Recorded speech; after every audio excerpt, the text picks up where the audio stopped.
Hi, good morning, and good afternoon, good evening sa lahat. Ang hindi po nakakilala sa akin, ako po si Barka for sure, taga Kahon at nakakulong pa rin sa puso mo. Wow! So, please don't forget to subscribe my YouTube channel para kung updated tayo sa lahat ng ating mga coming videos. So, now, mga kaibigan kong mga ganda at pogi dyan.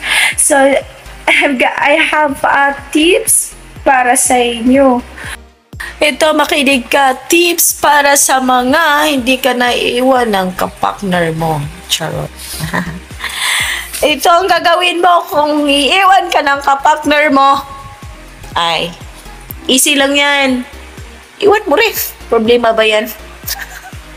Diba? So, hindi ganon. Ang totoong nagmamahal talaga, just wait long. Wait for too long. Even that you are far, far away. Pangalawa, kung hahabulin ka ulit niya, ito, maghabulan na lang kayo. Parang tanga lang din, di ba? At ang pangatlo, ayan, magkakabati rin. Di, continue lang sa buhay.